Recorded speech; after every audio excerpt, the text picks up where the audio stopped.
তো আজি আমি আলোচনা কৰিম এভাৰি মেককাৰ্টি আৰু মেকলিয়ডৰ পৰীক্ষা। Oswald every, মেকলিন মেককাৰ্টি and Colin মেকলিয়ডছ experiment. অৰ্থাৎ এই বিজ্ঞানী তিনিজনে গ্ৰিফিথৰ পৰীক্ষাৰ পৰা উদ্গনি পাই পৰৱৰ্তী সময়ত আমাৰ ডিএনএটো যে বংশগতি নিৰ্ণায়ক পদাৰ্থ তাক প্ৰমাণ কৰিবলৈ আন এক পৰীক্ষা কৰিছিল। আৰু এই পৰীক্ষাত গ্ৰিফিথে ব্যৱহাৰ কৰা স্ট্ৰেপ্টোককাছ নিউমনি নামৰ ব্যাকটেৰিয়া ব্যৱহাৰ কৰিছিল। অৰ্থাৎ গ্ৰিফিথে ব্যৱহাৰ কৰা স্ট্ৰেপ্টোককাছ নিউমনি নামৰ নিউমনিয়া ৰোগ সৃষ্টিকাৰী ব্যাকটেৰিয়া ব্যৱহাৰ কৰিছিল। বিজ্ঞানী তিনিজনে 1944 চনত পৰীক্ষাটো কৰিছিল। আৰু পৰীক্ষাটো এনে ধৰণৰ। আগৰ ক্লাছত আলোচনা কৰিছো যে গ্ৰিফিথে দুই ধৰণৰ ব্যাকটেৰিয়া ব্যৱহাৰ কৰিছিল। ইয়াৰ এটা হ'ল এছ জাতি বা ইয়াক S3 টাইপ বুলি কোৱা হয়। এই এছ জাতিৰ ব্যাকটেৰিয়াবোৰ ৰোগ সৃষ্টিকাৰী হয় আৰু ইহঁতৰ বাহিৰৰ ফালে এখন ব্যৱহাৰ কৰা কেপচুল থাকে বা আৱৰণ থাকে। অৰ্থাৎ কেপচুলযুক্ত উজ্জ্বল আৰু মিহি হয়।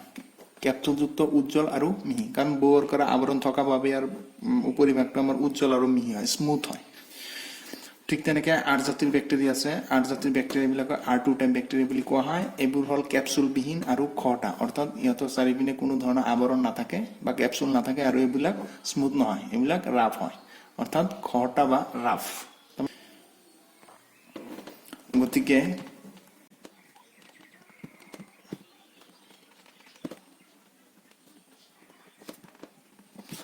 কেপচুল বা আৱৰণ থকা বা নথকা লক্ষণটো বংশগত লক্ষণ। অৰ্থাৎ বংশগত লক্ষণ এই কাৰণে যে যিবিলাকৰ চাৰিপিনে ব্যৱহাৰ কৰাৰ দ্বাৰা গঠিত কেপচুল বা আৱৰণ থাকে সেইবিলাক বংশগতভাৱে ৰোগ সৃষ্টিকাৰী হয়। অন্যহাতে যিবোৰ ব্যাকটেৰিয়াৰ চাৰিপিনে এই ব্যৱহাৰ কৰাৰ আৱৰণটো নাথাকে সেইবিলাক বংশগতভাৱে ৰোগ সৃষ্টি কৰিব নোৱাৰে। গতিকে কেপচুল থকা বা নথকাটো আমাৰ বংশগতিৰ লক্ষণ। এতিয়া আমি মূল পৰীক্ষালৈ।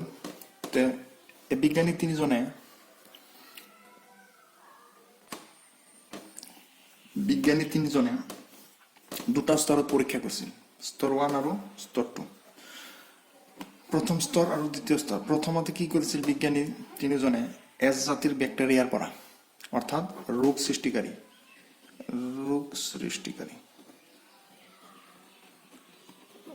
সৃষ্টিকাৰী এছ জাতিৰ ব্যাকটেৰিয়াৰ পৰা আৰক এটা প্ৰস্তুত কৰিছিল, এক্সট্ৰেক্ট।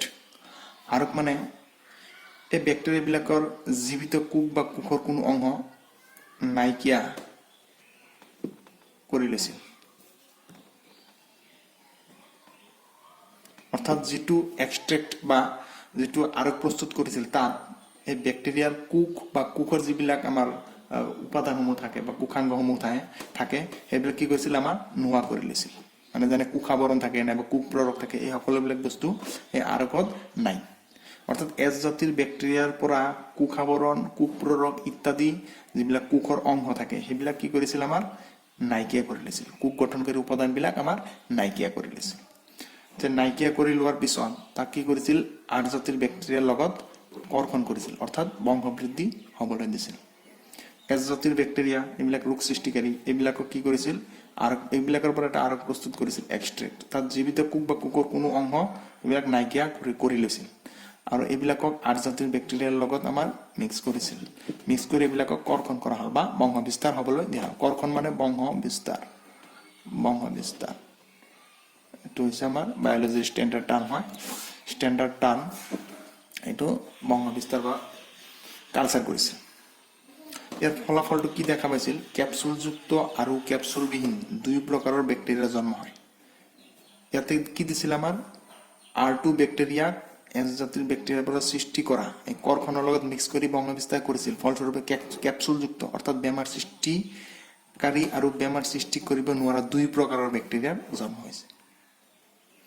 আৰু এনেদৰে ৰূপান্তৰিত হোৱা এছ জাতিৰ কেপচুলযুক্ত ব্যাকটেৰিয়াৰ পৰা পুনৰ নতুন বেমাৰ সৃষ্টিকাৰী এছ জাতিৰ ব্যাকটেৰিয়াৰ সৃষ্টি হয়। অৰ্থাৎ আৰ জাতিৰ ব্যাকটেৰিয়াবিলাক এছ জাতিৰ ব্যাকটেৰিয়ালৈ আমাৰ ৰূপান্তৰিত হৈছে আৰু এই ৰূপান্তৰিত হোৱা ব্যাকটেৰিয়াবিলাক পৰৱৰ্তী সময়ত এই আৰ জাতিৰ ব্যাকটেৰিয়াৰ অবিহনে আমাৰ কি নতুন এছ জাতিৰ বেক্টেৰিয়া সৃষ্টি কৰিবলৈ সক্ষম হৈছে অৰ্থাৎ ক্যাপসুল সৃষ্টিকাৰী প্ৰক্ৰিয়াটো বংশগতভাৱে আমাৰ চলে আৰ দ্বিতীয় স্তৰত আকৌ কি কৰিছিল দ্বিতীয় স্তৰত নিয়ন্ত্ৰণ নমুনাত অৰ্থাৎ কন্ট্ৰোল অৰ্থাৎ নিয়ন্ত্ৰণ নমুনাত অকল আমাৰ 8 জাতিৰ ব্যাকটেৰিয়া আছে 8 জাতিৰ ব্যাকটেৰিয়া আছে তাতে কোনো ধৰণৰ এই আৰক বা এক্সট্ৰাক্ট মিহলোৱা নাছিল আৰু এই 8 জাতিৰ ব্যাকটেৰিয়াক বংশ বিস্তাৰ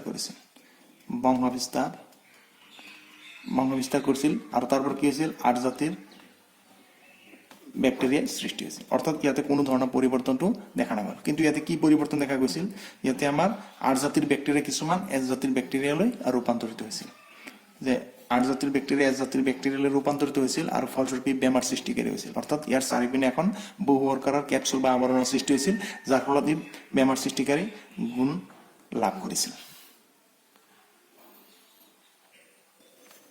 তো এইখিনি হৈছে আমাৰ পৰীক্ষা তো এতিয়া এটা প্ৰশ্ন হয় যে এই আৰকত এনেকুৱা বা এক্সট্ৰাক্ট যেটো আমাৰ এছ জাতিৰ ব্যাকটেৰিয়াৰ পৰা সৃষ্টি কৰিছিল ৰোগ সৃষ্টিকাৰী ব্যাকটেৰিয়া তাতে এনেকুৱা কি পদাৰ্থ থাকে বা কি বস্তু আছে যাৰ ফলস্বৰূপে এই 8 জাতিৰ ব্যাকটেৰিয়া বিলাক আমাৰ বেমাৰ সৃষ্টিকাৰী এছ জাতিৰ ব্যাকটেৰিয়ালৈ ৰূপান্তৰিত হ'ব পাৰে গতিকে পৰৱৰ্তী সময়ত বিজ্ঞানী তিনিজনে এই আৰকখিনিৰ পৃথকীকৰণ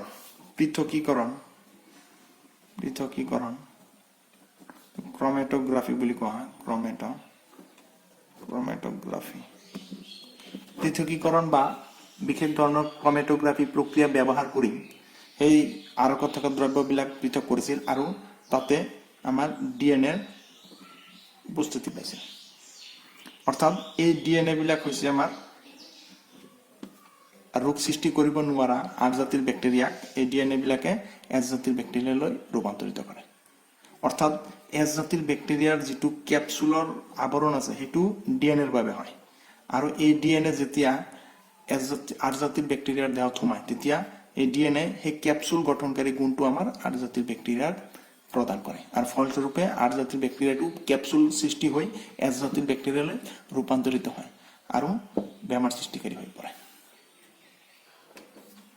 এই ডিএনএ যেতিয়া হিট করা হয় তেতিয়া কিন্তু মৃত্যু নহয় এখানে গ্রিফিথে ব্যবহার করা পরীক্ষা যেতিয়া উত্তাপ দিয়ে জাতির ব্যাকটেরিয়া মারি পেলে হয়েছিল কিন্তু ডিএনএ নষ্ট হওয়া নাছিল অর্থাৎ ডিএনএ হিট করিলে নষ্ট নহয় আর এই ডিএনএ আমার 8 জাতির ব্যাকটেরিয়াটোক বেমাৰ সৃষ্টিকাৰী গুণটো প্ৰদান কৰে এনেদৰে আমাৰ ডিএনএটোৱে যেতিয়া ব্যাকটেৰিয়াৰ ডিএনএৰ লগত ব্যাকটেরিয়া দেহত প্রবেশ করে আর প্রবেশ করে সেই ব্যাকটেরিয়াটোক নতুন গুণ প্রদান করে তাক কি বুলি কয় ট্রান্সফরমেশন বুলি কোৱা হয় বা ইয়াক ট্ৰান্সফৰ্মিং প্ৰিন্সিপল বুলিও আমাৰ জনা যায় এতিয়া গোটেইখিনি পৰীক্ষা আকৌ আমি এবাৰ চিত্ৰৰ সহায়ত থুলমূলকৈ আলোচনা কৰোঁ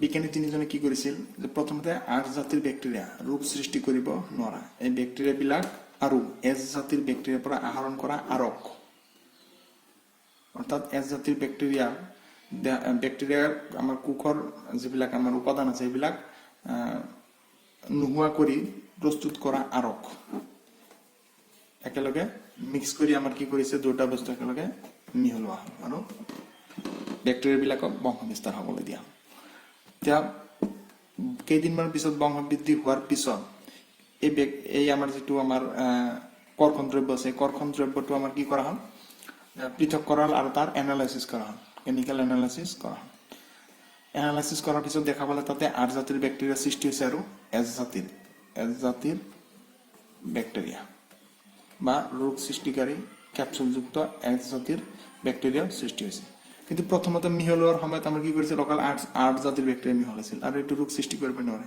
আৰু ইয়াতে আমাৰ এছ জাতিৰ ব্যাকটেৰিয়াৰ পৰা ডিএনএ খিনি লোৱা হৈছিল ডিএনএ খিনিয়ে কি কৰিছে আমাৰ এই ডিএনএ খিনি এই 8 জাতিৰ ব্যাকটেৰিয়া কি কৰিছে আমাৰ এছ জাতিৰ ব্যাকটেৰিয়ালৈ ৰূপান্তৰিত কৰিছে অৰ্থাৎ এইবিলাকৰ চাৰিপিনে বহুৰ কৰা আৱৰণ নাই কিন্তু এছ জাতিৰ ব্যাকটেৰিয়া বিলাকৰ চাৰিপিনে বহুৰ কৰাৰ আৱৰণটো আছে অৰ্থাৎ এই ডিএনএটোৱে এই বহুৰ কৰা আৱৰণ সৃষ্টিকাৰী গুণটো 8 জাতিৰ ব্যাকটেৰিয়া প্ৰদান কৰিছে আৰু ইয়াৰ ফলস্বৰূপে এছ জাতিৰ ব্যাকটেৰিয়াটোৱে বেমাৰ সৃষ্টিকাৰী গুণ লাভ কৰে সো এইখিনি যে আমাৰ এভাৰি মেককাৰ্টি আৰু মেকলিয়াৰ্ডৰ পৰীক্ষাৰ মূল বিষয়বস্তু বা মূল কথা যদি কিবা অসুবিধা থাকে তেনেহ'লে কমেণ্ট কৰি নিশ্চয় জনাবা। আৰু আজিলৈকে ভিডিঅ'টো ইমানখিনিয়ে থাকিল।